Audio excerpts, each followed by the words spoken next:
다들 합장도 하나도 안 까먹고 안 잊어버리시고 인사도 하나도 안 잊어버리시고 해가지고 참 머리들이 좋으시구나. 저희 때는 행사 가서 공부를 하면 행자들한테 4개를 시키는데 그 4개가 정말 안 되는 것 중에 하나거든요. 차수, 합장, 치선 하양, 그다음에 발끝 모으는 거. 이렇게 예불 할 때 이렇게 발끝을 모으라고 하는데 그 발을 이렇게 엄지발가락 2개를 뽀뽀를 시키라고 하는데 그게 그렇게 안 돼요. 평소에 살아온 습관이 있기 때문에 그런 부분들이 잘 안 돼가지고 고생을 많이 했는데 되게 똑똑하신가. 엄청 잘하시더라고요. 오늘은 좀 2가지를 살펴볼 건데요. 하나는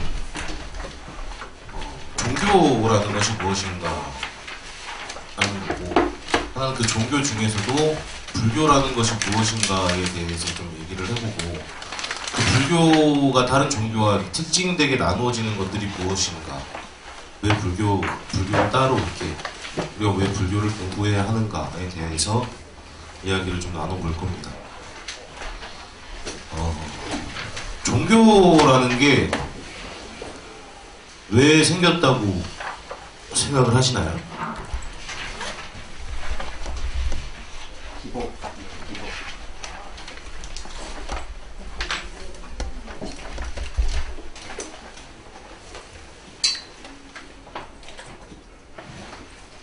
종교라는 게 그렇죠. 기복적인 요소 때문에 생기기도 했죠. 기복적인 요소 때문에 생기기도 했는데, 종교라는 것이 생겼을 때 종교라는 것이 왜 생겼냐는 각자의 물음에 철학자들은 대부분 행복 때문에, 인간의 행복을 추구하기 위해서 생겼다라고 얘기를 합니다. 기복적인 요소도 맞죠. 기복적인 요소가 중간에 나의 삶에서 어떤 것을 빌므로 인해서 행복을 추구하는 그런 경향이 좀 생기기도 했는데, 제가 참 좋아하는 말인데 한번 같이 읽어볼까요? 보이시나요? 인생에 주어진 의무는 다른 아무것도 없다네. 그저 행복하라는 한 가지의 의무뿐. 우리는 행복하기 위해서 세상에 왔지. 네, 헤르만 헤세의 말인데, 불교도 마찬가지입니다. 불교도 행복 때문에, 종교도 행복 때문에 여기 만들어진 거고, 요즘 그 소확행이란 말, 욜로라는 말 많이 들어보셨나요? 네, 소확행은 소소하지만 확실한 행복이라는 뜻이고, 욜로는 이게 이 불교랑 굉장히 상통하는 말이거든요. You only live once잖아요. 근데 이게 불교적인 입장과 굉장히 동의돼요. 자, 우리는 저번 시간에 제가 말했죠. 불교의 궁극적인 목적은 뭐냐면 해탈열반을 통해서 윤회의 고리를 끊고 다시 태어나지 않는 거죠. 네, 이번 생을 마지막으로 알고 수행하자는 게 불교의 목표다. 근데 이거 요즘 그렇게 생각하는 우리 아이들이 있나요? 이건 어떤 식으로 많이 통용되는 말이냐면, 요즘은 아유, 인생 어차피 한 번 살 거 즐기다 가야지 라는 말로 통용이 되거든요. 그러니까 약간 동음이어 격인 거죠. 종교라는 것이 왜 다른가, 그리고 우리가 불교에 대해서 무엇을 배워야 하는가 부분에 대해서는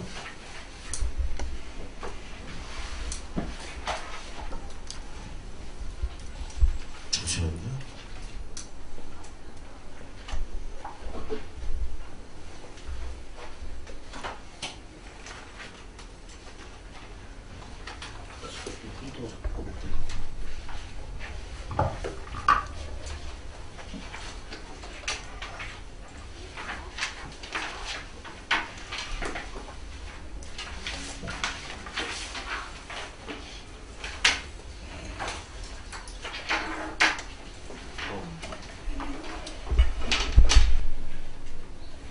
행복에 관해서, 혹은 종교의 행복에 관해서 이야기를 할 때 제가 즐겨보던 책 중에 니까야 강론이라는 책이 있어요. 아함경 계통을 설해놓은 니까야 강독이라는 책이 있는데, 거기서 종교는 인간의 행복을 위해서 만들어진 것이다 라는 얘기를 하고, 어떤 얘기를 하냐면 과거의 행복, 과거의 행복이랑 현생의 행복, 현생의 행복과 내생의 행복과 미래생의 행복, 영원한 행복 때문에 만들어진 것이다. 영원한 행복. 현생의 행복은 뭐예요? 우리가 인간이 추구하는 현생의 행복이란, 우리 현생에 어떤 행복을 추구할까요? 좋은 직업을 갖는다는 것, 좋은 것을 먹고, 좋은 차를 타고, 좋은 생활을 영위하는 것, 이것에서 찾을 수 있고, 내생의 행복은 아까 말씀하신 약간 기복적인 요소죠. 절대자들에게 구원을 얻으려고 하는 일련의 행위들, 그런 것들이 기복적인 행복. 요거는 어느 종교에든 다 포함되어 있는 것이에요. 영원한 행복은 뭐냐면 아까 불교에서 말씀드렸던 해탈열반, 우리가 윤회의 고리를 끊고 다시 부처님을 이뤄서 다시는 태어나지 않겠다는 그 부분을 이야기하는 거고요. 그래서 모든 사람은 행복을 추구한다. 그러나 행복의 조건은 늘 변한다. 죽을 때까지 만족하지 못한다. 자신의 인생의 진정한 주인으로 살아야 함이라고 법구경 우한품 이야기를 적어놨는데, 법구경 우한품 이야기는 크게 아마 여러분들한테 다 와닿지 않으실 거예요. 그래서 우리가 무슨 이야기를 좀 생각을 해봐야 되냐면, 수처작주 입처개진이라는 말 아시나요? 들어보셨어요 혹시? 네. 수처 작주 입처 개진. 이관이에요. 이게 진정한 주인으로 살아야 한다는 것이 머무는 처처마다 주인이 되고, 머무는 처에서 모든 것을 참되게 이롭게 한다라는 뜻입니다. 그래서 우리가 우리 인생의 진정한 주인공으로 인생을 살아야 한다. 그래야 진정한 행복이 있다라는 이야기고, 허무와 고통에서 벗어난 부서지지 않는 행복, 율장대품의 청년 야사의 출발 이야기. 그 저번 시간에 저희가 끝나고 그 차를 한잔 하고 갔죠. 거기서 어떤 학우분이 저에게 선생님은 왜 출가하셨어요? 라고 했을 때 제가 왜 술 얘기 했었죠. 친구들이랑 술 먹고 좀 허무하기도 하고. 근데 제가 이 얘기를 따라한 건 아니고 저랑 좀 비슷한 경우인데, 저보다 좀 이렇게 더 방탕하게 살았던 야사가 어떤 사람이냐면 장자, 그러니까 돈이 굉장히 많은 사람의 아들이에요. 돈이 굉장히 많은 사람의 아들인데, 그 야사가 여성을 불러놓고 여자들을 막 집에 부르고 친구도 부르고 그래서 하인들과 같이 술을 먹습니다. 술을 먹고 파티를 막 하는데, 그렇게 예뻤던 여자들이 이렇게 술이 막 취해서 쓰러져서 자는 모습을 보니까 화장도 다 지워지고 시체처럼 자는 거예요. 그러니까 이제 거기 누워있는 방금 전까지 나와 놀던 막 희희낙낙거리던 그 아름다운 사람들 모습에서 죽음의 모습을 봐요. 그리고 허무함을 봅니다.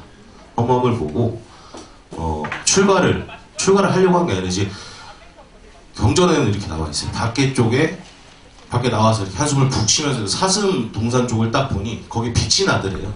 그래서 찾아가 보니까 부처님 계시고, 부처님이 그 허무함에 대해서, 공함에 대해서 설을 해주셔서 이 사람이 출가를 하게 됐는데, 우리 금강경 보면 금강경에 여대 비구 중 1250인 구라고 얘기 나와 있습니다. 부처님이 1250명의 비구와 함께 있었다라고 얘기를 하는데, 이 나중에 대학원 가면 부처님 생애 강의 들으시면서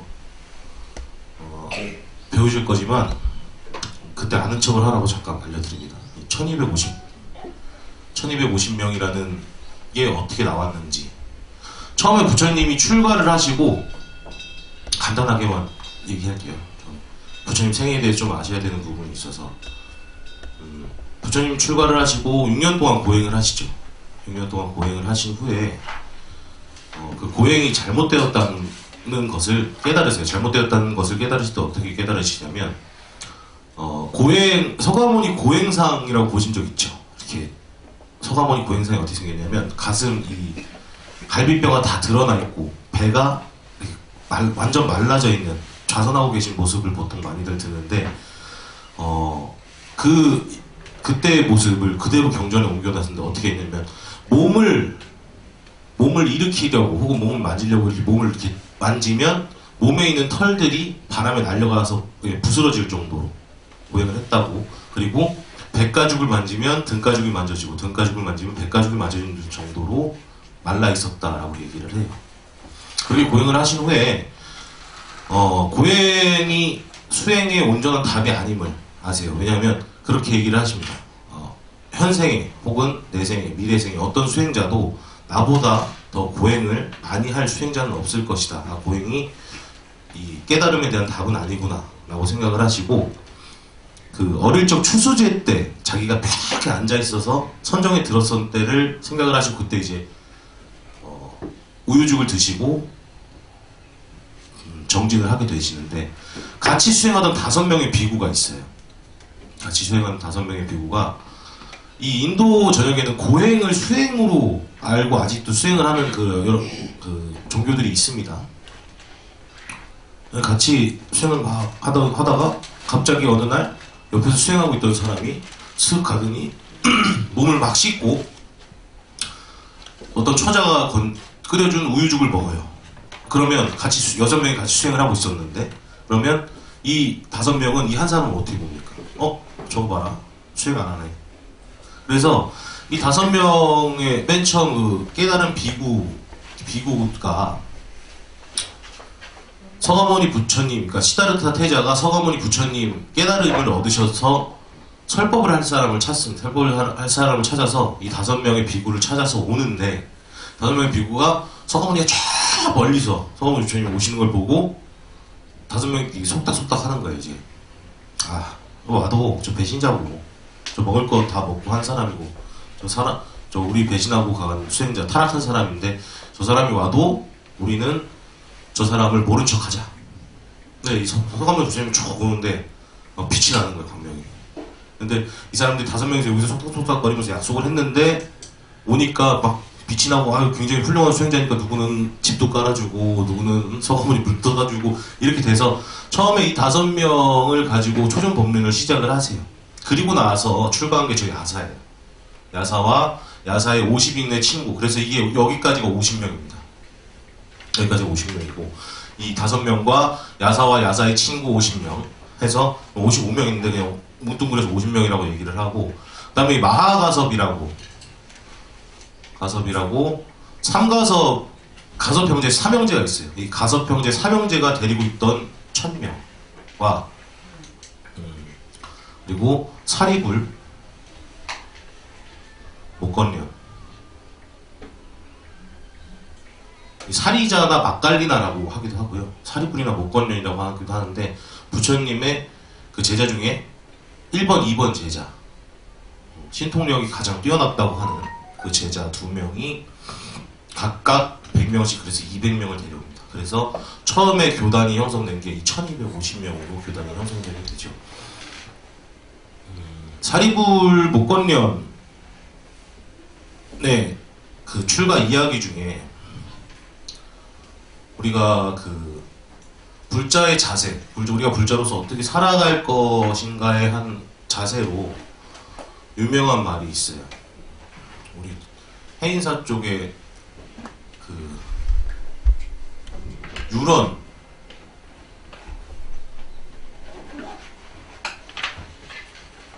유런이라고 부처님 계율을 배우는 곳에 가면 그 앞쪽에 들어가는 현판에 습아승지위라고 적혀 있습니다.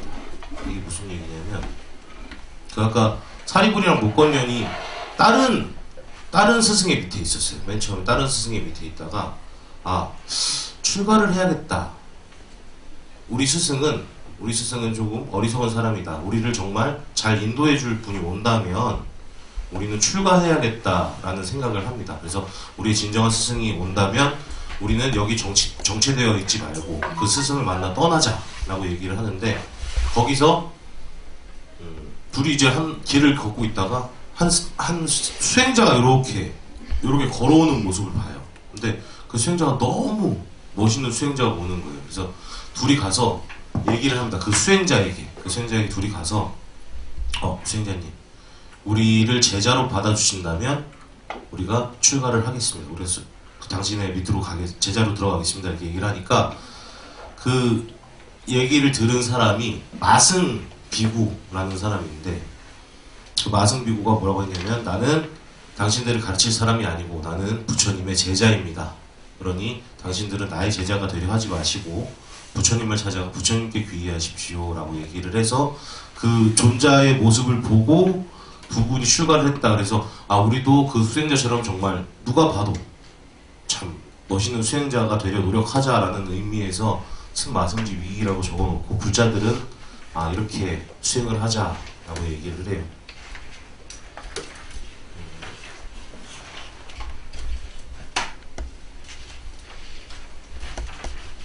종교를 저도 그렇고 여기 있는 분들도 많이들 믿어 오셨지만, 가장 큰 특징이 무엇인가요? 다른 종교와 불교와의.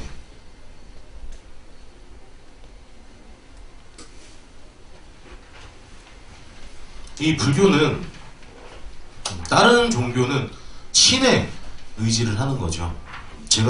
저도 타종교를 비방하는 것은 아니지만 저도 천주교와 기독교를 믿어본 적이 있습니다. 어렸을 때 저는 할머님을 따라서 천주교 성당을 다녔었기도 했고, 친구들 따라서 기독교를 다녀보기도 했는데, 신에게 결부되어 있어요. 그러니까 우리가 보면 신부님이라는 성직자는 신의 말씀을 우리에게 전해주는 사람으로 되는 거죠. 근데 스님은 그렇지 않습니다. 스님은 물론 부처님의 말씀을 공부하고 수행하고 여러분들께 말씀해 드리는 건 맞지만, 이게 어떤 절대적인 메시지를 주는 사람은 아니에요. 스님 같은 경우에는 같이 공부하는 도반이라고 봐야 되고, 그래서 여기 보시면 진리를 믿고 행하는 종교라고 해서 불교, 유교가 나와 있는데, 우리는 어떤 진리성을 찾아가는 종교다라고 얘기를 합니다. 제가 제 인생에, 제가 스님으로 살아오면서 제 인생의 좌우명으로 삼고 있는 말이 두 개가 있는데, 하나는 우리 은사 스님께서 제 본명을 금선이라고 지어주시는 게 하나고, 하나는 치문경운에 나오는, 치문경운서에 나오는 말이에요.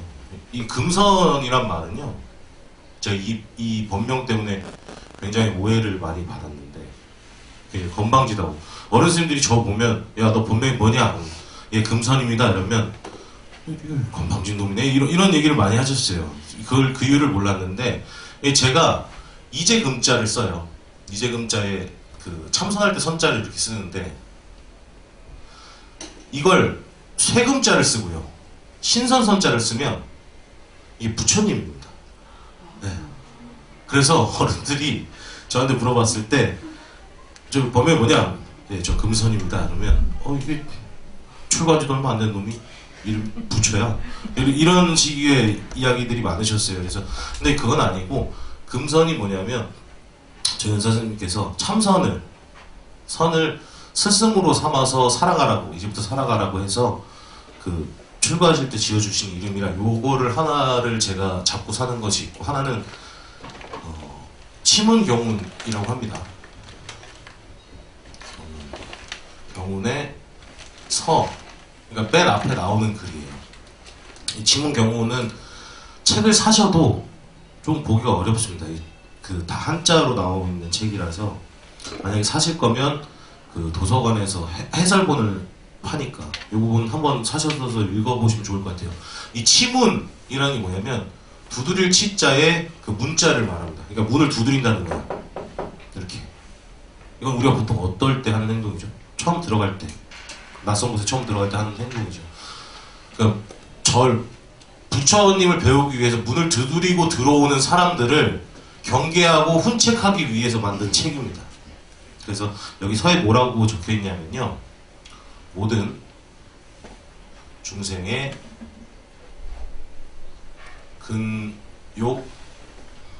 근욕성이 다르다. 아마 진인 뜻이 달라서일 것이다.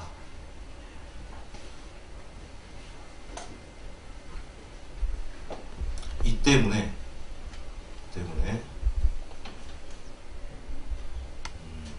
장부가 하늘을 찌를 듯한 의지가 있으면서도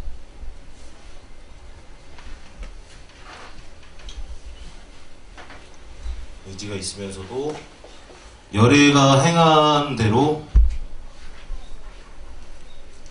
대로 행하지 않는 것도 그것 때문이요. 열애의 말이 아니면 말하지 않고 열애의 행위 아니면 행하지 않는 것도 그것과 같다라고 얘기가 나옵니다. 여기서 이 여기 근육성이라는 건요, 근기, 욕망, 성품 이렇게 해석을 해요. 우리가 어떤 진리를 믿고 행하느냐에 좀 결부되는 말이라서 설명을 드리는 건데, 모든 중생의 근육성이 다르다. 우리는 다 다른 사람들이죠. 욕망도 다르고 성질도 다르고 다 다른 사람들인데, 이건 왜 다르냐? 아마 진인 뜻이 달라서일 것이다. 이 진인 뜻을 뭐라고 보냐면 하고자 하는 욕심으로 보는 거예요. 우리가 절에서 나중에 이따가 2교시 때 제가 그 사성제 설명하면서 설명할 거지만 이걸 가래라고 합니다. 갈구하고 애욕한다 해서 가래라고 하는데요. 이 가래가 달라서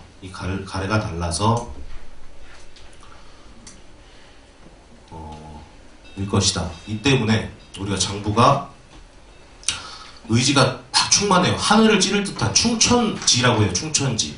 하늘을 찌를 듯한 의지가 있음에도 그렇게 하지. 열애가 행한 대로 행하지 않는 것도 이 가래 때문이고, 그 열애의 말이 아니면 말하지 않고 열애의 행위 아니면 행하지 않는 것도 역시 이 가래 때문이다. 그러니까 이건 무슨 얘기냐면 우리가 다 불성이 있는 존재라는 거예요. 우리가 결국은 진화를 찾아가는 한 과정이고, 우리의 공함을 체득하는 한 과정인데, 우리가 다 불성이 있다고 하는, 이 스님들이 제일 많이 하는 말입니다. 불성이 있는 존재다.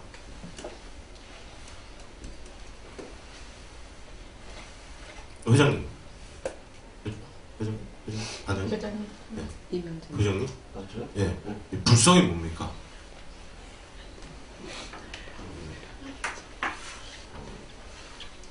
안 좋다고. 저랑 비슷하신 분을 드디어 만났습니다. 이 불자를 이 아니 불자로. 이건 아니고 이 부처 불자. 네. 부처 불성이라고 하면 우리가 다 불성이 있다라고 얘기를 할 때 이 부처 불자 불성이에요. 제가 예전에 그 초원이라는 시 보면서 우리 국어 선생님이 내가 자고 있는데 딱 깨워서 물어볼 때, 야 초원이 뭐냐? 처음 하는 결혼입니다.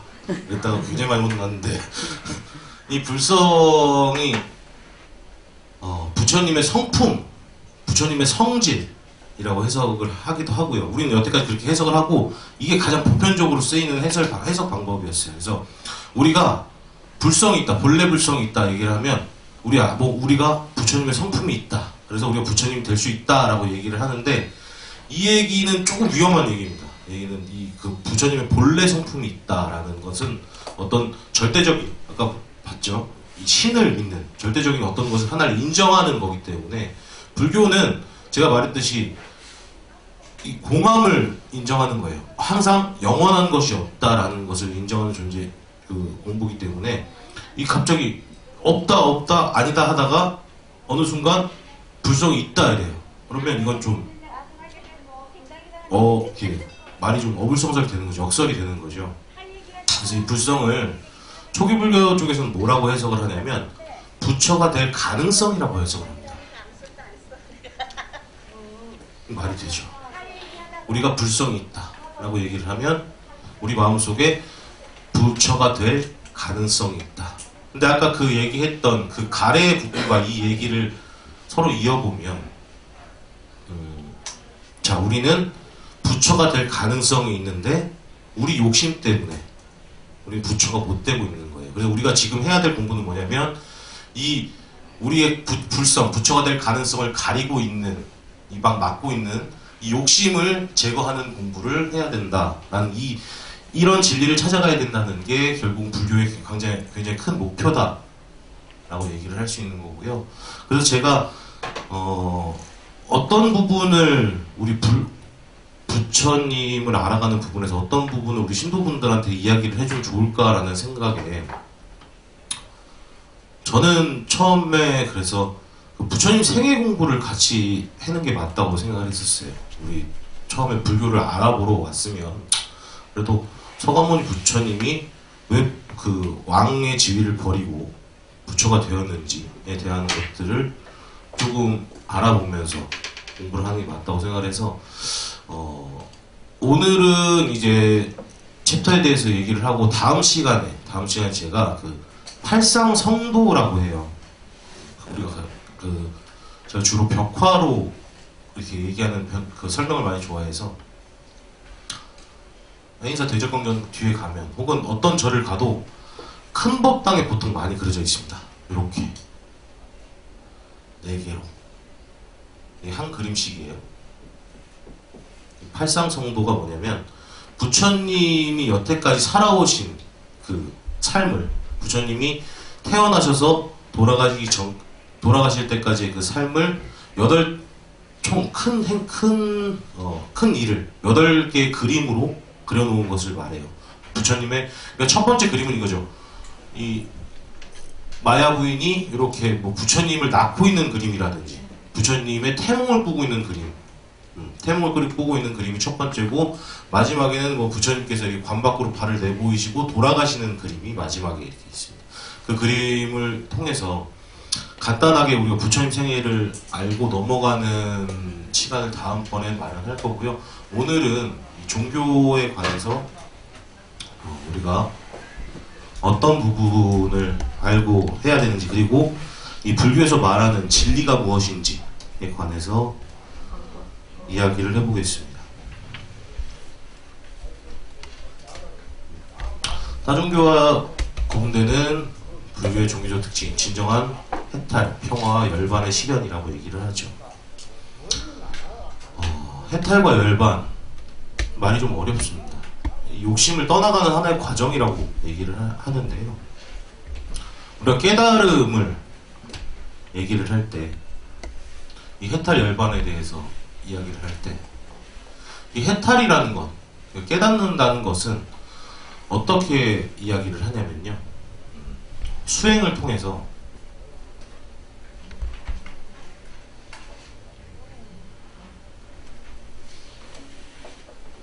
싫어하는 마음이 나야 돼요.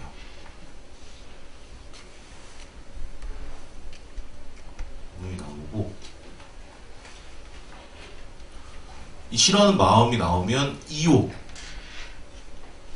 그리고 해탈 직연입니다.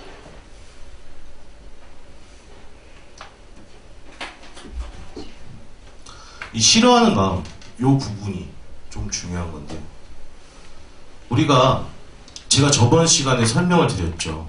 어떤 공황이라는 것의 체득에 대해서 부처님께서 어떤 것에 얽매이지 말라고 하셨냐면 항상 하지 않은 것에 얽매이지 말라고 하셨거든요. 항상 하냐 항상 하지 않냐 라는 부분에 대해서 항상 하지 않은데 우리가 이것을 이제 갈구하는 것은 참 어리석은 짓이다 라고 얘기를 하세요.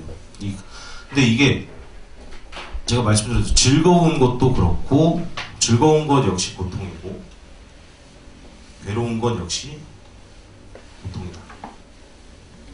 이 고통에 대해서 싫어하는 마음, 이걸 염오심이라고 합니다. 염오심이 들어서 이 염오심을 토대로 우리가 또 수행을 하고 수행을 해서 이 염오심 때문에 이욕, 욕심에서 멀어진 후에 해탈이고 이 해탈 직연이라는 건 제가 이거는 법보에다 실어놨는데 나중에 시간 되면 보세요. 해탈지견이라는 건 해탈의 상태를 내가 한번 더 관조하는 수행이에요. 내가 해탈한 걸 한 번 더 보는 수행이. 이게 불교에서 말하는 수행의 어떤 메커니즘입니다. 그래서 우리가 해탈은 어떻게 하는 것이냐. 수행을 해서 싫어하는 염무심이 생기고 그 염무심을 통해서 이욕이 되고 그 이욕을 한 후에 해탈과 해탈지견이 있다 라고 얘기를 하는 거고요.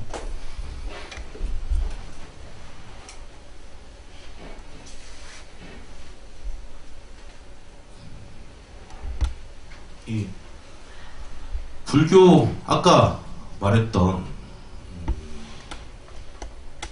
그 기복적인 신앙 혹은 불교에 대해서 우리가 조금 잘못 알고 있는 것들. 제가 스님을 이제 여기 와서 서인 본 지가 2년 정도가 됐는데 중간에 뭘 물으러 오시는 분들이 많아요. 근데 어떤 분들이 참 반갑냐면 스님 내 마음이 이런데 어떤 수행을 좀 해볼까요? 라고 물으러 오시는 분들이 제일 반가운데 제 나름대로 뭐 같이 수행을 해볼 수도 있고. 근데 그런 분들은 100명 중에 한 분이 될까 말까 하고요. 보통은 무엇들을 많이 물으시냐면 1번은 이겁니다. 언제 이사 갈까요? 몇 자리를 옮겨야 되는데 언제 옮겨야 될까요? 이런 얘기를 많이 하세요. 기복적인 부분과는 조금 연계가 되어 있어요. 불교가 인도를 거쳐서 중국을 거쳐서 우리나라로 들어오면서 다른 종교와는 다르게 다른 종교는 조금 문화를 부정하는 경우가 많죠. 근데 불교는 문화들을 다 흡수해왔습니다. 그래서 우리나라로 들어오면서도 이 소독신앙, 샤머니즘적인 요소를 다 흡수했기 때문에 스님들이라면 응당 날짜를 좀 봐줄 수 있겠구나, 이렇게 손을 좀 짚을 수 있겠구나 이렇게 생각하고 오시는 분들이 많은데 이건 불교랑은 사실은 조금 거리가 있는 이야기고요. 그리고 스님들 이 얘기는 저번에 저랑 차 마시는 분들은 다 들었을 얘기인데 업에 관한 이야기. 야, 네 업 때문에 그래. 근데 이게 불교에 대한 그릇된 인식이 되면 이 숙명론이 돼버려요.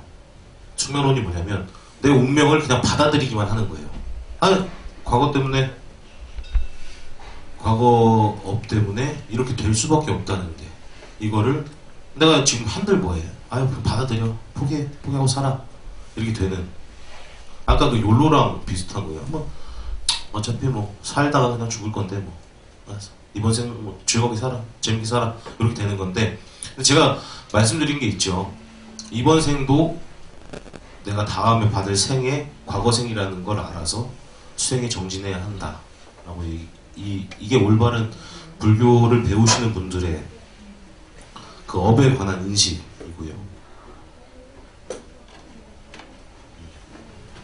이 맨 마지막에 그 연기에 대해서 나오는데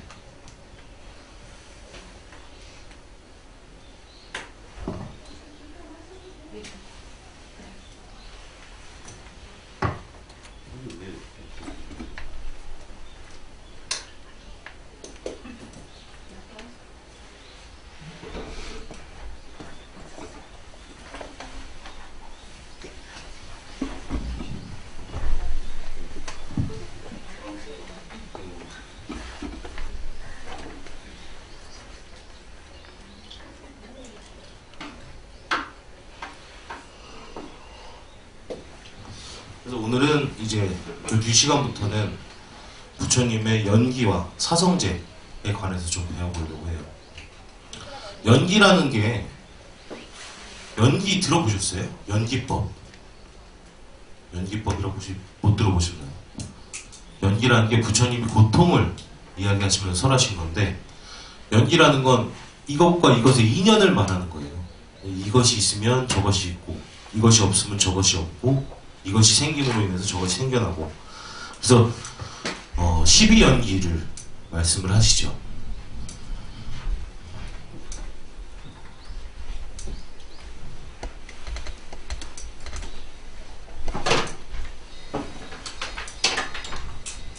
오랜만에 저거 있어가지고 저도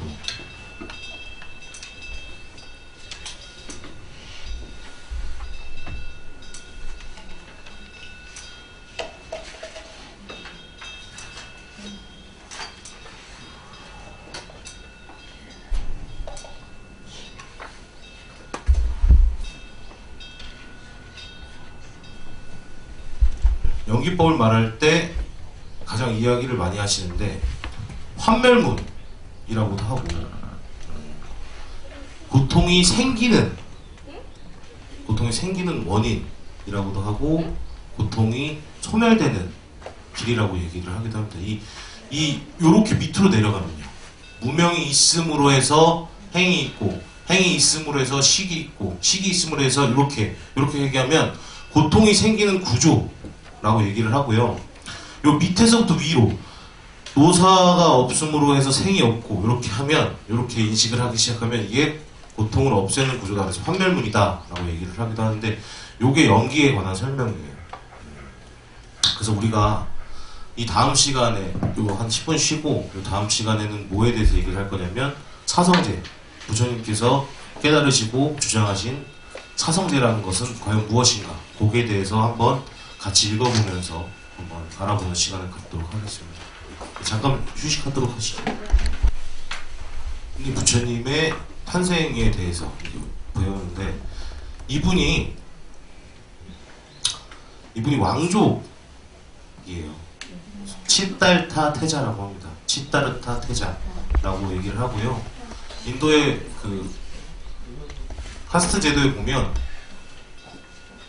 브라만 바로 밑에 기사계급 혹은 왕족계급의 크샤트리아 요 계급 안에 속해 있는, 그러니까 귀족이죠.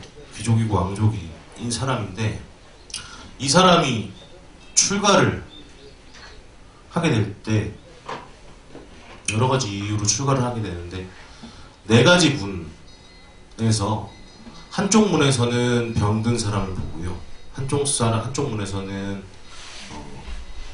아픈 사람, 한쪽 문에서는 죽은 사람, 그래서 그리고 다른 한쪽에서는 출가한 사람을 보고 출가를 한다고 얘기를 해요. 그래서 서가모니 부처님께서 수행을 하시고 깨달음을 얻으시고, 그러니까 이 깨달음을 얻는 과정, 거기 생략되어 있는 부분부터 조금 설명을 드릴게요. 다음 시간에 배울 팔상성도 안에 좀 생략되어 있는 부분부터 설명을 드리겠습니다. 아까 부처님이 그 6년 동안 고행을 하셨다고 얘기를 하시죠. 고행에 들어가시기 전에, 고행에 들어가신 후에 그 깨달음을 얻으시고, 깨달음을 얻으셨을 때, 깨달음을 다 얻을 때 그 마라가 온다고 해요.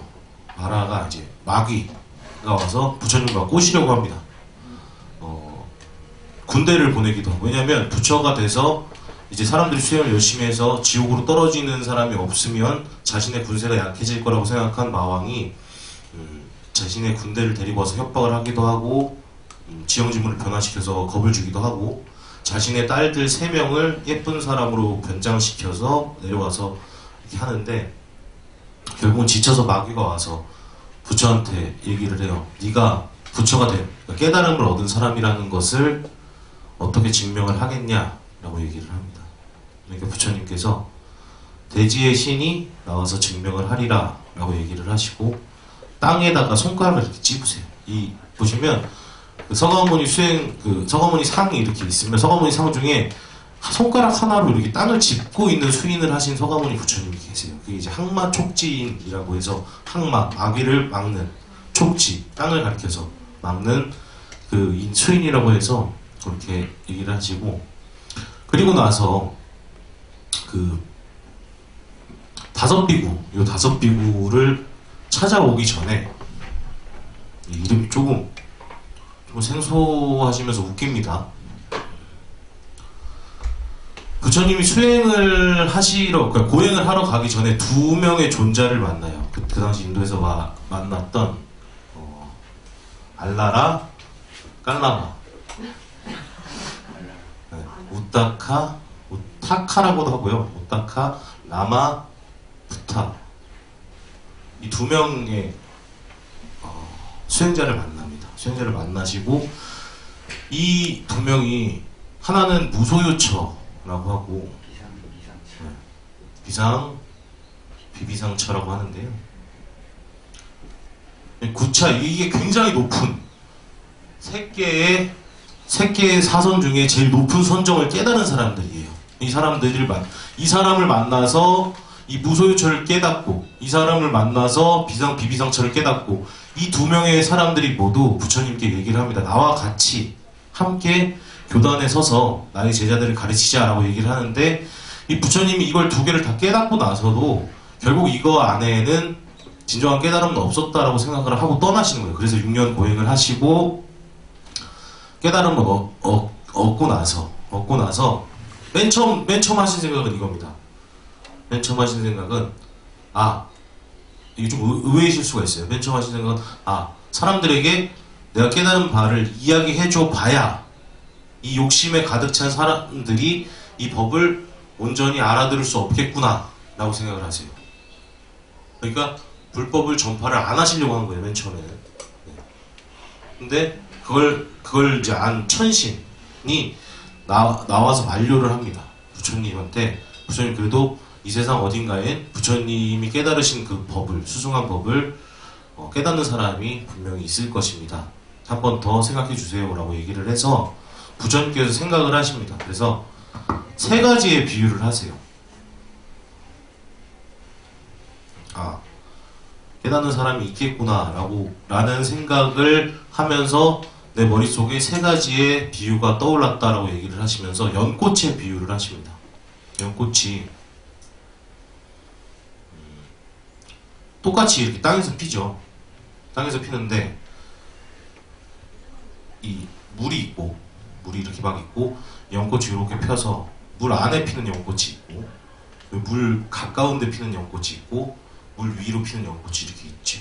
이 세 가지에 대한 비유를 하세요. 그래서 우리 사람들이 이 물이 아까 말씀드렸던 가래예요. 이 가래에 들어가 있지만 어떤 사람들은 이 가래 안쪽에서 계속 살아가고 어떤 사람들은 이 가래의 근간 이게 요 근처까지 와서 조금 빼꼼내서 이렇게 살아가고 어떤 사람들은 이 가래의 늪에서 완전히 빠져나와서 온전히 해를 받으면서 살아가는구나 라고 생각을 하시고 비유를 하시고 그때부터 사람들에게 설법을 하기 시작하세요.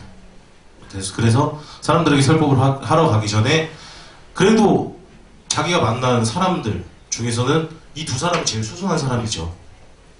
이 두 사람을 생각을 하는데 이 두 사람은 이미 죽어 있습니다.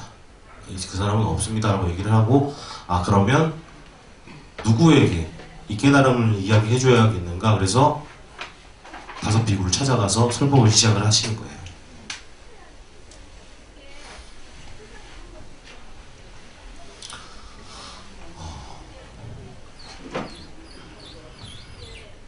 이 사성제라는 건 고진멸도라고 합니다.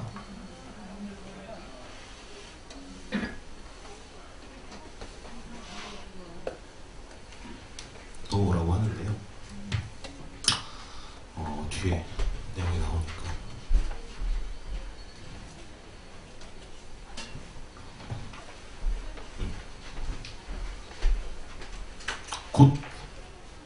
고성제. 예, 고성제라고. 사성제예요. 사성제고. 고성제, 집성제, 멸성제, 도성제 이렇게 얘기를 하는데 고성제는 뭐냐면 고통이란 무엇인가에 대해서 고통에 대한 성스러운 진리입니다. 고통이란 게 무엇인가?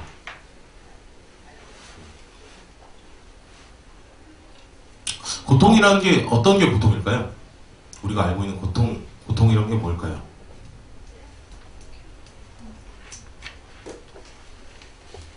이명진 과사님, 네. 고통이 어떤 것들이 고통이 있습니까? 아픔이 많은 고통이라는 건 감이 버리니까 사람마다 고통이 다르지 않습니까? 그러니까 고통은 자기가 아프게 느끼는 고통. 우리가 보통 그 삶에서 고통이라고 느끼는 것들을 부처님께서 어떻게 정의하시냐면 사고팔고라고 물건을 사고팔고 이게 아니고 4가지 고통과 8가지 고통으로 정리를 하시는데 사고, 여기 사고는 뭐냐면 우리 선전에서도 많이 보이죠. 생로병사. 뭐 프로그램도 있고 생로병사가 사고입니다.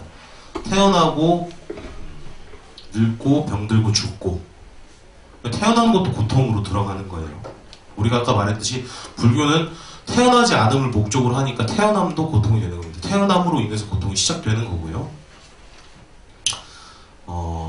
그리고 팔고라는 개념에서 나머지 4개가 뭐냐면 하나가 애별리고, 원중애고, 구부듣고, 오음성고 이렇게 4개가 있는데 애별리고는 좋아하는 것과 떨어지는 거예요. 내가 애원하는 것과 떨어지는 고통이고 원중애고는 원망하는 것과 다시 만나는 싫어하는 것을 다시 해야 하는 고통. 구부듣고는 원하는데 얻을 수 없는 것. 그게 구부듣고고 오온성고는 이 몸이 오온으로 제가 이루어졌다고 했죠. 그 오온에 관한 모든 고통이다. 이렇게 해서 괴로움이란 사고팔고가 있는데 괴로움은 생로병사와 이런 것들이 있다라고 이야기한 것이 바로 차성제 중에 고성제입니다. 그러면 집성제는 뭐냐면 이게 그 모일집자를 써요. 모일집자를 써서 그럼 괴로움이 무엇 때문에 생기는가? 괴로움의 원인이 무엇인가? 라는 것이 모든 괴로움과 아픔은 마음의 집착에서 생기는 것입니다. 이것을 바르게 깨달아야 합니다. 비구들이여, 이러한 괴로움의 원인이라는 거룩한 진리가 있다. 즉 태어남으로 가는 것이고 즐기고 탐내는 것이며 여기저기에서 기뻐하는 것인 가래이다. 예컨대 감각적 쾌락에 대한 가래, 있음에 대한 가래, 있지 않음에 대한 가래이다. 그러니까 괴로움이란 무엇이냐? 결국 가래라는 거예요. 괴로움이 왜 생기냐? 가래 때문에 생긴다. 가래 때문에 생기는데 이 가래가 3가지로 분류가 되죠. 여기 보시면 감각적 쾌락에 대한 가래, 있음에 대한 가래, 있지 않음에 대한 가래, 이렇게 해서 3가지로 분류가 됩니다. 가래라는 것은 목이 말라 애탕에 물을 찾듯이 몹시 탐내어 집착하는 것을 가래라고 얘기를 하고, 요계, 유예, 무유예, 이 3가지로 나뉘어요. 요계는 정신적 감각의 쾌락에 대한 집착, 유예는 물질의 소유욕에 대한 집착, 무유예는 무소유와 보이지 않는 세계에 대한 집착.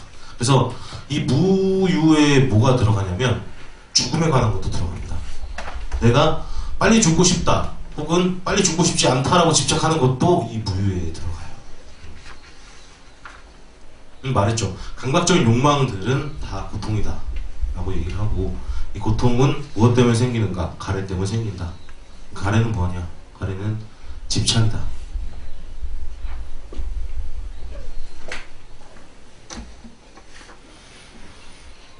그래서 이 멸성제는 그러면 고통이 어떻게 멸하냐예요. 없어질 멸자 써서 마음의 번뇌를 없애는 것이다. 그러니까 자 보세요. 이런 고통이 있다. 고통은 무엇 때문에 생기냐? 집착 때문에 생긴다. 가래 때문에 생긴다. 그러면 어떻게 하면 되냐? 이 집착과 가래를 없애면 된다. 이게 멸성제입니다. 없어짐에 대한 성스러운 진리. 가래가 없어지면 괴로움이 없어지고, 괴로움이 없어지면 열반에 이른다는 진리. 이것이 멸성제고요. 그러면 도성제는 뭘까요?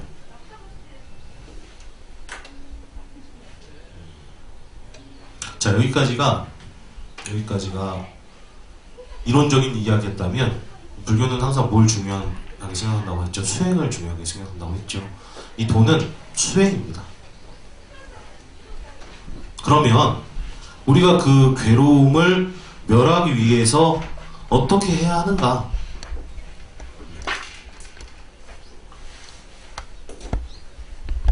괴로움을 없애기 위해서는 팔정도를 꾸준하게 닦아야 한다라고 얘기를 하세요.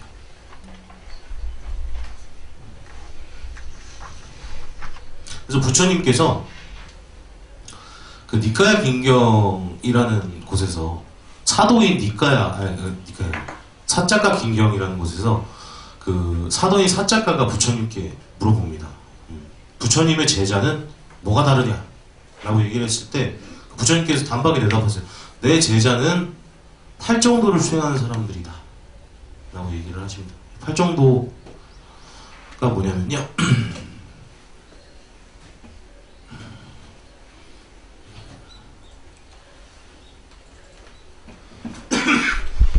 아나타 핀티카 원림에 머무셨다. 비구들이여 그대들에게 8가지 구성 요소를 가진 성스러운 도, 이게 팔정도입니다. 를 설하고 분석하리라. 이제 그것을 들어라. 듣고 마음에 잘 새겨라. 나는 설할 것이다.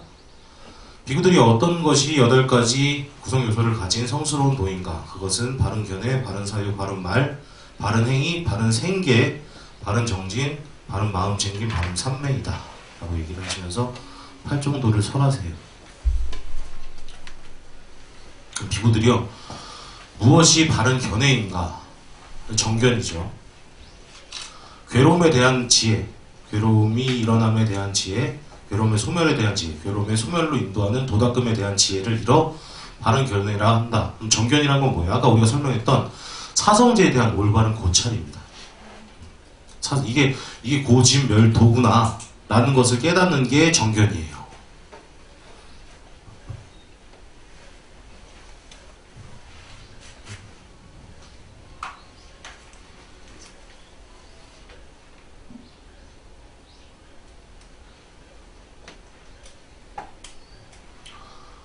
비구들이여, 그럼 무엇이 바른 사유인가? 비구들이여, 출기에 대한 사유, 악이 없음에 대한 사유, 해코지 않음에 대한 사유, 이를 일러 바른 사유라 한다. 출이라는 것은 미혹한 마음에서 벗어나는 것을 말하고요. 부처님께서 도성제를 얘기하면서 팔정도를 얘기했는데, 우리가 초기 불교에서 수행적인 측면을 이야기할 때 30보리 높음 이라고 이야기를 하거든요. 4, 4, 4, 5, 5, 7, 8입니다.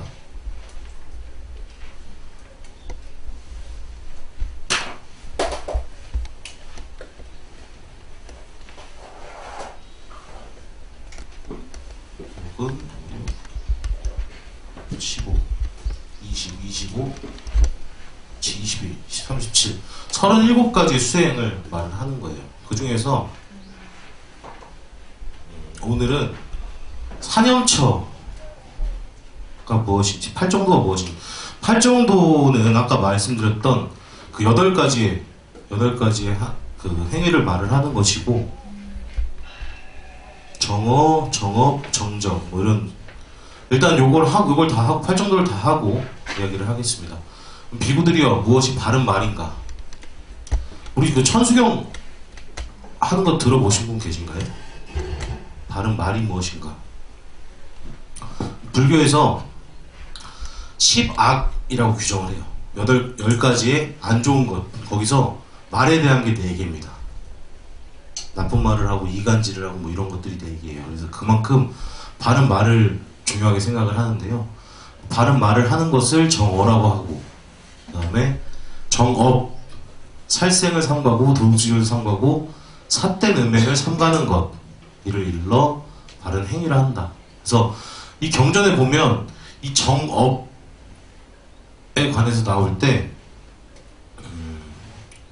이 삿된 음행이라는 얘기가 나와요. 그래서 그 우리 스님들 중에서도 결혼을 하신 스님과 결혼을 안 하신 스님이 있죠. 그건 아시는가요? 네. 우리가 조계종은 청정 비구 집단이라고 해서 결혼을 못하는 스님들로 구성이 되어 있는 집단입니다. 근데 다른 종단은 결혼을 할 수 있는 집단이 많아요. 그래서 이 삿된 음행이라는 걸 가지고 굉장히 논쟁이 많았었어요. 삿되다 음행. 그러니까 부부 사이의 그 음은 삿된 음행이 아니지 않느냐라고 얘기를 해서 얘기가 많이 했는데, 이게 경전에 나와 있는 그 비구 비구니 계목에는 아예 음행을 못하게 되어 있어요. 그러니까 이 삿된 음행이라고 뭐 스님들도 남편이랑 부인은 괜찮지 않냐 이게 아니라 비구 비구니는 아예 음행을 못하게 되어 있고, 대신 우리 여러분들 같은 제가자들은 무엇을 삿된 음행이라고 하냐, 배우자까지는 괜찮다. 배우자까지는 괜찮은데 다른 뭐 음란한 것들은 다 삿된 음행이라고 이야기를 한다. 그래서 음행을 하지 말아라라고 얘기를 하고, 요 부분이 조금 그 신도분들한테 이렇게 와닿지 않는 부분이 몇 개가 있었어요. 비구들이여, 그러면 무엇이 바른 생계인가? 비구들이여, 성스러운 제자는 삿된 생계를 제거하고 바른 생계로 생명을 영위한다. 비구들이여, 이를 일러 바른 생계라 한다. 근데 여기 그 삿된 생계라는 게 그 경전에 어떤 부분까지 포함이 되어 있냐면, 동물을 죽여 팔거나 술을 팔거나 이런 부분을 하지 말라고. 근데 신도분들 중에서는 그런 걸 하시는 분들이 많죠. 그래서 출가자들은 이제 무소유와 걸식으로 삶을 영위하고, 제가자들은 정당한 직업을 통하여 생계를 유지해야 한다. 제가자들이 해서 안 되는 장사로 무기장사, 사람장사, 동물장사, 술장사, 독약장사 이렇게 있는데, 그래서 그럼 그런 직업들을 가진 사람들은 어떻게 해야 하냐는 물음을 굉장히 많이 받았어요. 제가 처음에 이 경전을 읽었을 때 이걸 그러면 이 경전을 술장사하는 사람들한테 어떻게 얘기를 하는가. 그렇죠. 뭐 다른 무기장사는 별로 없잖아요. 사실 요즘 뭐 사람 장사도 별로 없고, 인도 때야 그 어떤 노예 개념이 있었으니까 사람 장사나 무기 장사, 뭐 도약 장사 이렇게 있는데, 동물 장사나 술 장사 하시는 분들은 많은데 이걸 어떻게 전달해야 되나라고 얘기를 했을 때, 그 참회라는 부분과 지게라는 부분과 좀 연결을 해서 생각을 하자라는 생각을 했어요. 우리가 그 제가자분들은 개라고 해서 지킬 개자를 써요. 제가자분들은 5개를 받습니다. 5개를 받고, 출가를 하면 10개를 받아요. 3인이 스님 되면 10개를 받고, 저처럼 비구 스님 되거나 아니면 여자 스님이 돼서 비구니 스님이 되면, 비구니 스님은 349개를 받고 비구 스님은 250개를 받습니다. 그게 이제 지키고 살아가는 것에 대한 문제거든요. 그래서 5개가 뭐냐면 살도, 음망, 부름주예요. 우리 이제 배우실 나중에 보살계를 수족하실 건데 5계라고 합니다. 살, 도, 망, 부름주. 예, 앞에 불살생, 불투도, 불사음, 불망언이에요. 요 5개를 받으실 거예요. 이제 이 수업이 다 끝나고 입문반을 수료를 하시면 요 5가지 계를 받으실 건데, 법명을 받으시고 나서 이제 요 5가지들은 하지 말아라 라고 얘기를 하고요. 우리가 지계, 그러니까 그 불교에서 말하는 천상에 태어난다. 우리가 그 육도 윤회 중에 천상에 태어날 조건으로 뭘 얘기하냐면 보시와 지계를 통해 생천한다라고 얘기를 하거든요. 보시를 하고 계를 지키는 것으로 인해서 천상에 태어날 요건을 얻는다. 그래서 그분들한테는 보시 많이 하시고 지계 잘하세요 이렇게 얘기를 하는데, 이 지계에서 우리가 제가자들이 받아야 될 5계가 무엇이 있냐.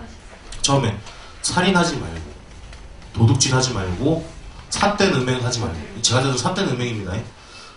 망어, 거짓말하지 말고, 이간질하지 말고, 나쁜 말하지 말고, 음주, 술 마시지 말고. 근데 이거를 이 4개는 뭐라? 바라이죄라고 해요. 바라이죄. 죄라고 해서 이 네 개를 범하는 순간 승가에서 나가야 됩니다. 네. 살도 음망을 범하는 순간 승가에서 나가야 되고, 이 불음주는 뭐냐면 차지개라고 해서 이 술을 먹는 순간 이 네 개를 하기가 쉬워지는 거예요. 그래서 술을 먹지 말라고 하는 거예요. 우리가 살인에 대한 생각은 그렇게 뭐 많은 사람들이 나는 건 아니지만, 술을 먹으면 어떻게 돼요? 입이 걸어지고 음란한 생각이 나고 음행에 대한 생각이 나고, 그 다음에 도둑질에 대한 생각이 나고. 그래서 예전에 요런 제가 오계를 설명할 때 우바세 이야기를 많이 합니다. 우바세라고 그 남자 신도죠. 남자 신도가 계획을 잘 지키고 있는 신도가 있었어요. 근데 술을 딱 먹자 옆집에 그 닭을 죽여서 닭고기를 잡아먹고, 그리고 옆에 넘어가서 그 옆 처자를 범하고, 이런 욕하고 이런 말들을 많이 하면서, 술이라는 것은 직접적인 영향을 끼치지는 않지만, 그러니까 바라이죄는 아니나 이 바라이죄를 하기 쉽게 만들어주는 차지개로서 하지 말아라 라고 얘기를 합니다. 그래서 제가 또 이런 의문이 나면 또 물어봐야 직성이 풀리는 성격이다. 아직 비공개 받기 전입니다. 비공개 받기 전이고, 저희 교사 스님들한테 물어봤죠. 스님, 그러면 술 먹고 바로 자면 되냐? 그렇죠. 이 사람이 술을 먹자마자 자면 되냐? 그랬더니 우리 스님들은 250개를 받으면 그 술을 입에 넘기는 행위조차가 죄가 돼요. 승가 마시다 죄에 걸리는 거고, 제가자분들은 모르겠습니다. 술을 다 드시죠? 네, 술을 다 드시죠. 그러니까 우리가 술을 먹으면서도 제가자들한테 어떤 마음이, 술을 대부분 안 드시는 게 좋고, 술을 드시더라도 내가 이런 부분을 더 범하기 쉽구나, 내가 술을 먹음으로 인해서 이런 부분을 내가 더 조심해야겠구나 라는 마음을 좀 가지고 좀 드시는 게 그래도 조금은 지게를 하시는 게 아닌가. 우리 계율을 어기지만 술 드시고 좀 참회들도 좀 하시고 오셔가지고 절도 좀 하시고 이렇게 하시면 괜찮을 겁니다. 그래서 요 5개를 받고 이제 요 띠가 있는 사미 스님이 되면 여기다가 5개를 추가를 받습니다. 5개를 더 받아요.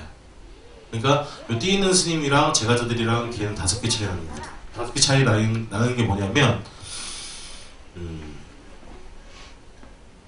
몸에 금은 보물을 차거나 모으지 말거나, 그거 하나랑 때 아닌 때 밥 먹지 말거나 하나랑, 그리고 높은 평상에 올라가지 말아라. 부처님의 그 손가락 세마, 예전 부처님이 굉장히 컸으니까 부처님의 높이보다 높은 평상에 올라가지 말거나, 그리고 향이나 분을 바르지 말거나,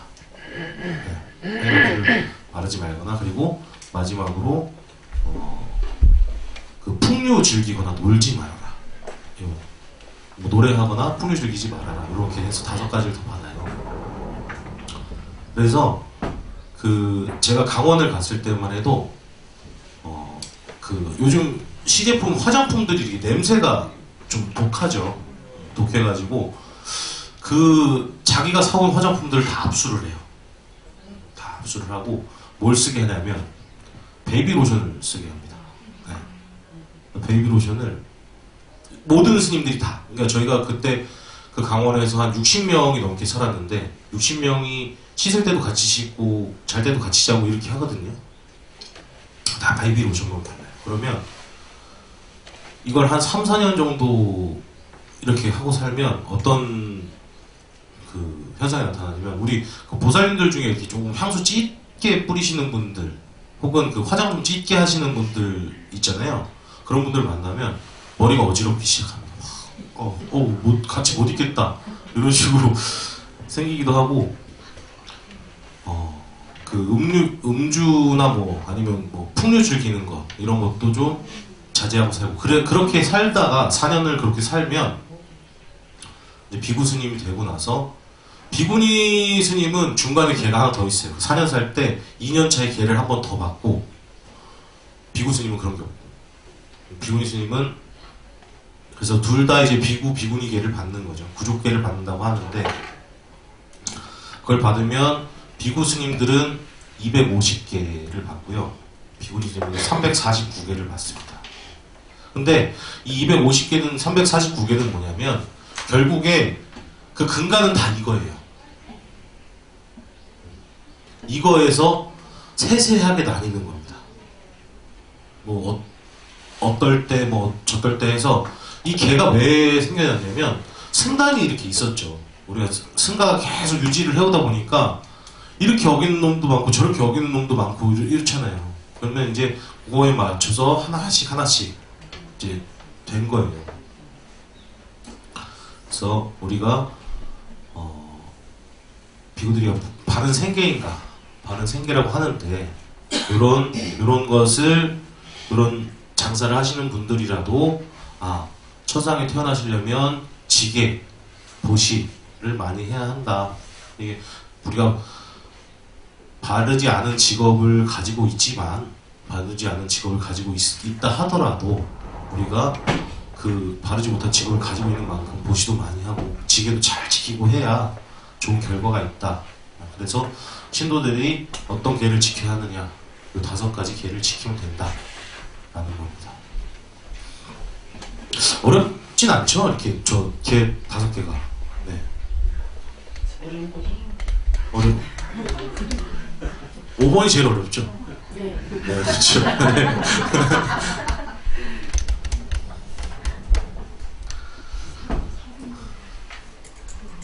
4번도 어려워요? 저기서 더 받으면은 더 힘들 것 같은데. 그래서 딱 5개만 주시는 거예요.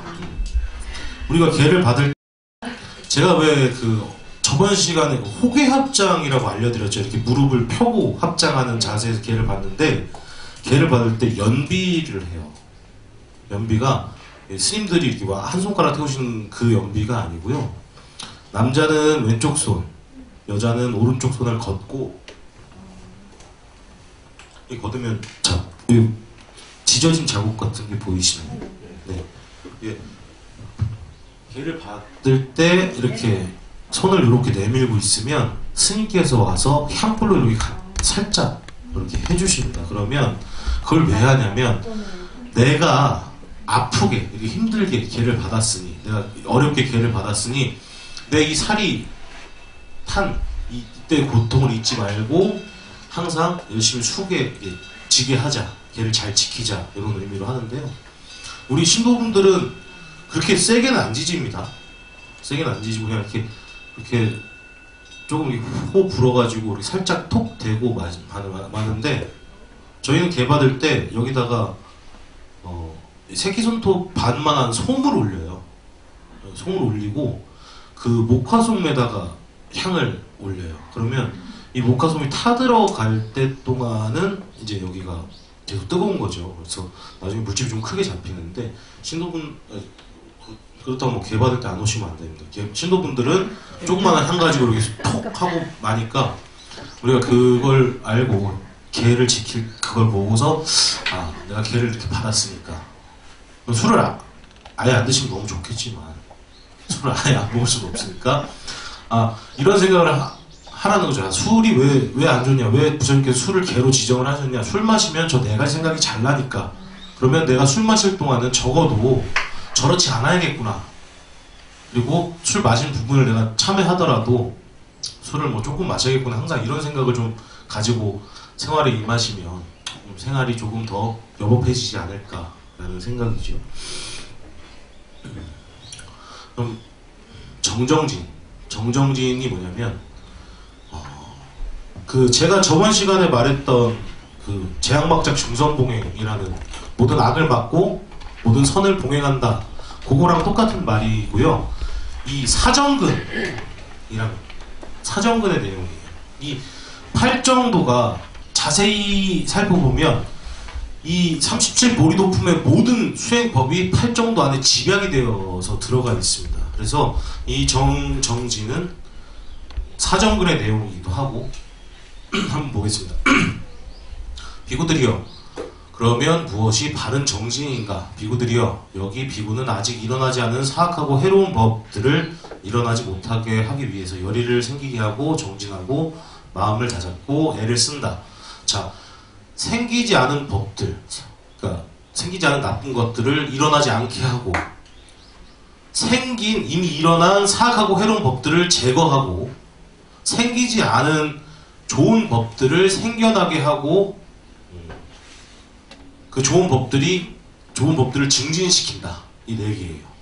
자, 나쁜 법들이 일어나지 않게 하고 일어난 것을 없애고, 좋은 법들이 일어나게 하고 일어난 것을 증장시키고, 이게 아까 저번에 제가 말했던 그 제약막적 증손보행과 똑같죠.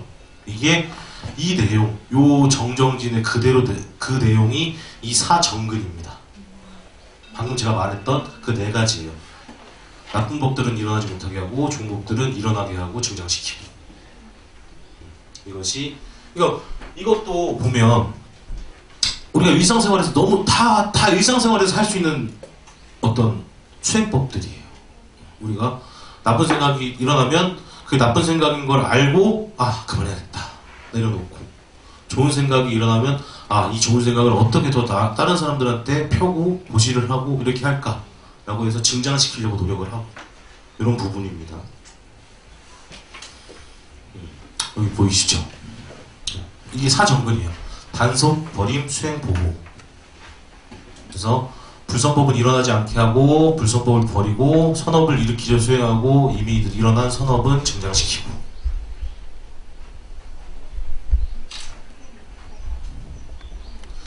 근데 이 사정근 수행이 또 뭐랑 연관이 되어 있냐? 오근 오력이랑 연관이 되어 있습니다. 그러니까 30일 조도품 안에 모든 것들은 연관성이 있다고 보시면 되고, 결국 그것은 어디로 귀결이 되냐? 팔정도로 귀결이 된다. 팔정도를 알면 저 37 보기도품의 수행을 모두 아는 것과 같다라는 거예요.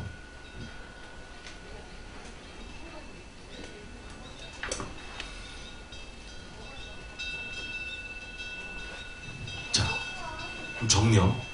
비구들이요. 그러면 무엇이 바른 마음 챙김인가? 비구들이요. 여기 비구는 몸에서 관찰하며 머문다. 마음, 법, 싫어하는 마음. 여기 보시면 이 정념은요, 우리가 아까는 정정진은 정근이었죠. 그리고 여기는 사념처입니다. 이 정념은 사념처 수행. 여기 보시면 친수심법을 관하는 거예요. 그러니까 몸과 받은 느낌, 이 느낌과 마음과 법에 대해서 관하는 것이다. 그래서 사념처에 대해서 간단하게 얘기를 하면, 치는 몸이 더럽다고 관하는 겁니다. 이 더럽다고 관하는 게 이 백골관 같은 게 있어요. 어떤 걸 예를 들까요? 아까 우리 청년 야사의 출가 이야기 기억하시나요? 네. 왜 출가를 했다고 그랬죠? 어제 예뻤던 그 처자들이 시체처럼 자고 있는데 거기서 무상함을 느꼈다. 이 몸이 결국 이쁜 것들이 추악함으로 변하는 것. 몸이 더럽다고 관하는 내 몸이, 이 백골관 나중에 그 책을 보시면 알겠지만 섬찟해요. 내 몸이 썩어 문드러질 살임을 관하기도 하고 뼈임을 관하기도 하고 이렇게 관을 해서 몸이 더럽다고 관하는 거예요. 그래서 몸에 대한 집착을 없애는 관이고, 수는 느낌이 괴롭다고 관할. 이건 아까 그 괴로움에 대한 설명할 때 많이 했죠. 내가 받는 느낌들이 결국은 즐거운 느낌이나 행복한 느낌이나 괴로운 느낌이나 다 고통이다. 이것은 느낌이 괴롭다고 관하고, 마음이 무상하다고 관하고, 법이 부활하고 관하고. 그래서 이 사념처 수행도 다음번에 제가 그 법당에서 할 때 어떻게 수행을 해야 되는지 좀 알려드릴 거예요. 그래서 우리가 백골관을 하기도 하고 자비관 수행을 하기도 해요. 자비관 수행을 하기도 하고 다른 관법 수행을 하기도 하는데, 제가 출가를 했을 때 마음이 너무 들뜨는 걸 느끼는 거예요. 되게 계속 너무 힘들고, 내가 왜 이런 대우를 받아야 되나 이런 느낌도 들고, 혹은 사람들이, 밖에 있는 사람들이 그립기도 하고, 이런 느낌이 막 들어서, 그때 행자 때 저희들을 가르쳐 주시던 교수사 스님한테 가서 물어봤습니다. 지금 제가 마음이 이렇게 옳지 않은데 어떻게 해야 될까요? 그렇게 얘기를 드렸더니 자비관 수행을 한번 해보라고 하시더라고요. 그래서 자비관 수행을 어떻게 해야 됩니까? 그랬더니 야, 절해라 이러더라고요. 나이가 그렇게 많지 않은 스님, 지금 이제 막 50이 되신 우리 교사 스님이 어릴 때부터 출가해가지고 절을 해라 그래서 어떻게 절할까요? 그랬더니 한 번 절할 때는 부처님 제가 자비로워지기를 발언합니다 하고 절을 하고, 한 번 또 절할 때는 부처님 제가 아는 모든 이들이, 제 주변의 모든 사람들이 모두 다 자비로워지기를 발언합니다 하고 절을 하라고 하시더라고요. 근데 이게 실제로 그 수행이 저한테 맞는지는 잘 모르겠는데 마음이 좀 가라앉아요. 그런 수행을 하고 나면 마음이 좀 쫙 가라앉고, 제가 그거를 행자 때 6개월 동안 했습니다. 행자 때 새벽 2시 50분부터 저녁 7시 반, 8시 돼야 일과가 다 끝나요. 그때까지 계속 밥하고 설거지하고 청소하고 이것만 하는데, 뭐 대충 이제 보시면 알겠지만 그 큰 절에 스님이 한 300명 정도 있습니다. 그 해인사 절 안에 스님이 그렇게 많아 보이진 않지만 뭐 여기 50명, 여기 50명, 여기 50명 이래가지고 총 한 200명, 300명 가량 계세요. 그러면 행자는 보통 얼마 있냐? 요즘 행자는 한 5명, 3명 그렇게 있습니다. 그 3명이 스님이 먹을 밥이랑 국을 다 한다고 보시면 돼요. 그러니까 이게 하루 행자에 밥하다가 제사 있으면 불려가서 과일 쌓고 내려와가지고 청소하고 빨래하고 설거지하고 뭐 이러면 이게 행자 생활인데, 그 행자 생활이 8시에 끝나면 그때부터 법당에 가는 거예요. 왜냐면 그걸 한다고 마음이 막, 제가 너무 상근기라 가지고 이런 스님들을 도와주는 일로 인해서 내 마음이 너무 감회가 되면 너무 좋을 텐데 제가 좀 하근기라 그런 걸로 이게 잘 감흥이 안 되는 거예요. 그럼 그때부터 가가지고 힘들지만 절을 합니다. 매일. 많이 할 때는 뭐 하루에 1000배씩도 하고, 적게 할 때는 108배도 하고, 그래서 그거를 한 6개월을 좀 넘게 했어요. 6개월을 좀 넘게 하니까 사람이 조금 마음이 가라앉고, 사람들을 좀 따뜻하게 보게 되고, 내가 별거 아닌 사람으로 느껴져도 용인할 수 있고 해요. 행자실에 가면 하심이라고 적혀 있어요. 이 아래 하자에 마음 심자. 이 마음을 아래로 두라는 거거든요. 남들보다, 그러니까 자기 아상을 좀 내려놓으라는 이야기이기도 한데, 그렇게 되면 자연스레 조금 마음이 내려지더라고요. 내가 남들의 그 자비를 바라게 됨으로 인해서 나를 좀 내려놓을 수 있는 그런 수행들, 그런 것도 좀 해보고. 그래서 어쨌든 정연매에 관한 것은 사념처 수행이다. 사념처는 신수심법에 관한 내용이고, 이것은 보면 삼법인이라고 해요. 불교에서. 이 삼법인이 없으면 부처님의 말씀이 아니다라고 얘기를 하는데, 그 삼법인이 뭐냐면 일체계고, 재행무상, 재범무화, 이걸 삼법인이라고 합니다. 이 삼법인이 일체계고, 일체 모든 것들은 다 고통이다. 그리고 재행무상, 모든 행은 무상하다. 모든 법은 무아, 내가 없다, 알아는 게 없다, 알아는 게 없다라는 그런 불교의 삼법인을 담고 있는 수행이기도 합니다.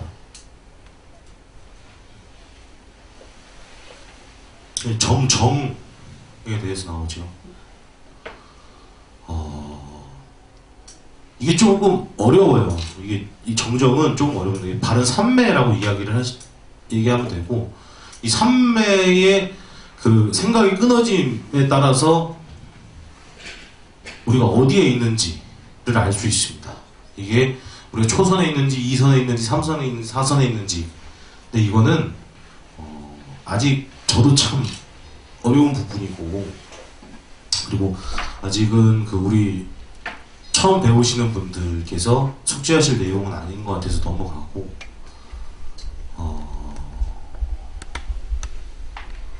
부처님께서 왜 팔정도를 수행해야 하는가에 대해서 수정법륜경에서 말하신 부분이 있어서 그것만 좀 간단하게 읽고 넘어가겠습니다.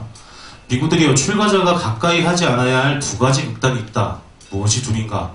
그것은 저열하고 촌스럽고 범속하고 성스럽지 못하고 이익을 주지 못하는 감각적 욕망에 대한 쾌락의 탐닉에 몰두하는 것과 괴롭고 성스럽지 못하고 이익을 주지 못하는 자기 학대에 몰두하는 것이다.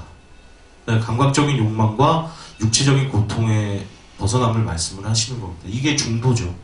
이게 부처님께서 그 고행을 끝내신 이유이기도 하고, 이것이 불교에서 말하는 중도입니다. 비구들이여, 이러한 두 가지 극단을 의지하지 않고 열에는 중도를 완전하게 깨달았나니, 이 중도는 바른 안목을 만들고 지혜를 만들며 고요함과 최상의 지혜와 바른 깨달음과 열반으로 인도한다. 비구들이여, 그러면 어떤 것이 열애가 완전하게 깨달았으며 안목을 만들고 지혜를 만들며 고요함과 최상의 지혜와 바른 깨달음의 열반으로 인도하는 중도인가? 그것은 바로 8가지 구성요소를 가진 성스러운 도이다. 라고 얘기를 하십니다. 부처님께서 굉장히 중요하게 생각하시는, 불자라면 팔정도를 수행해야 한다. 근데 우리가 아까 말했다시피 지계와 보시도 중요하고, 이 37보리도 본인의 수행도 중요하지만, 이 37보리도품은 결과적으로 팔정도 8개 안에 한 부분씩 다 녹아 있어요. 그러니까 우리가 팔정도에 대한 내용만 딱 머릿속에 들어간다면, 이 37보리도품을 다 하는 것과 마찬가지다. 이렇게 얘기를 해주시면 되고요. 다음 수업 시간에는 그 부처님의 생애에 대한 수업을 좀 하고, 다음 2시간 동안 부처님 생애에 대한 수업을 좀 하고, 그리고 그 다음 시간에는 이 수행법에 대한 그 수업을 한번 하겠습니다. 오늘 또 뭐 강의를 이걸로 마치고, 오늘 뭐 네. 뭐라 그러지? 임명장. 예. 네, 잠깐만요.